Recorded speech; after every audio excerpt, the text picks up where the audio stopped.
As the hype builds for the official release of Remnant 2, I wanted to get on here and give you guys these tips for things I wish I knew sooner, as someone that has played through the entire campaign and is going back and discovering all the secrets that Remnant 2 has to offer. These are tips that I think are going to help you along your playthrough in order to know what to prioritize and different things that you should check as you go through. This video will not contain any secrets that you should go get or anything like that, because I do feel like people should discover that on their own.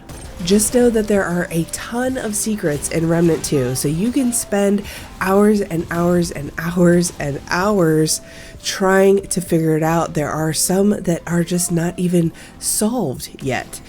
So let's jump right into the things I wish I knew sooner. First up, dual archetypes. These are unlocked as soon as you can purchase the material from the vendors. So you can discover dual archetypes in the world as you progress through the campaign. You can also purchase all of the starting archetypes from the vendors in Ward 13. You just need 1500 scrap to purchase the material, and then you're gonna have to go up to Wallace, use the item scrap and some luminite, and turn that into an engram, which is then gonna give you that archetype. So as soon as you have the materials to do so, you wanna put on that dual archetype so that you can get the passives and an additional skill while you level up. It's super nice to start leveling them up early, because getting them to 10 takes a while as you progress through the campaign. I've got a few archetypes at 7 or 8, and then I've got my main medic at 10. So you definitely want to start thinking about what you want for your dual class, and you want to start leveling them up. It's also important to note that your XP is split between your archetypes. So if you have two archetypes that you're running that are active and they're not maxed out at level 10, you're going to be splitting your XP between the two of them. But if one of them is 10 and the other is not, the other one will get 100% of your XP. And if you only have one archetype, obviously you're going to be getting 100% of your XP. So if you are really trying to get to level 10 to unlock the last skill, you could just run one archetype and max all of your XP into that one.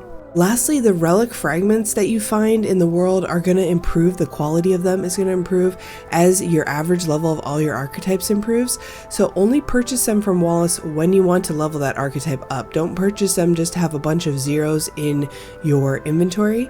And this is also going to help you save materials as well, because materials are extremely important.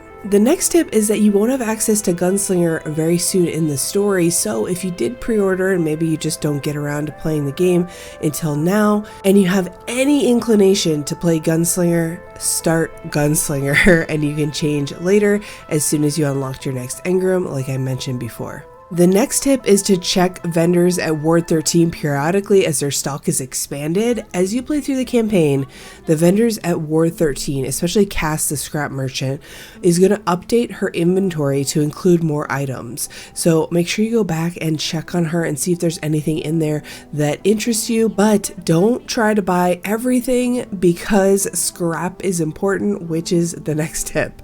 Scrap is so important and you need it for almost everything, leveling up weapons, mutators, purchasing mods, etc. And you're not going to be able to do everything, so pick and choose wisely and save scrap if there's nothing you want, because trust me, there will be soon. A couple other notes that are relevant to scrap: if you're playing co-op, you can actually grab duplicate items in your world from early secrets early on, or in the world. If you grab a purple or something and you already have it, you're going to get extra scrap. So don't see something, know that you've already done it, and then just move on and not do it. It might be worth doing whatever the thing is, whether it's a secret or just grabbing a purple item or something like that. But those are going to give you additional scrap for your group if you are getting a duplicate item, so it's worth doing sometimes. Also, some weapon rewards are going to give you a +1 to their level instead of scrap, which can be useful for like boss weapons, so you don't have to use illuminite. You can just keep killing that boss over and over to level up your weapon. The last tip is trait points are limited, and respecking costs materials, including luminite, so don't box yourself into one kind of build early on. I did this with summons and AoE size, and now I'm like, ugh, I don't run summons all the time. time, so I don't really want them to absorb damage because I might not even have summons out, and then that's 10 points out of 60 that I've wasted into that trait, which is huge. That's a lot of quality of life, and you don't want to be respeccing all the time. Of course, when you get to endgame and you have a bunch of materials and scrap and things like that, you could probably respec whatever you want. But as you go through the campaign and as you're running around discovering more and more secrets and other bosses and events and things that you didn't do on your first run through, you're not really going to want to spend the scrap on reallocating your traits. So keep in mind that there's a limit of 60 trait points that you can grab from open world and bosses, and then there's 20 points from your 2 archetypes, and then 5 points that you can't move that are in basic traits like vigor and expertise.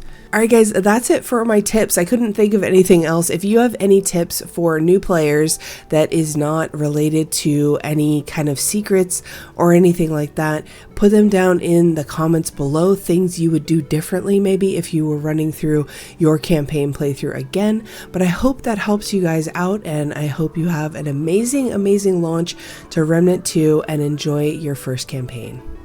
If you enjoyed the video and want to come back when you are stumped on some of those Remnant 2 secrets, then definitely subscribe to the channel and help me reach my goal of 50K before the end of the year.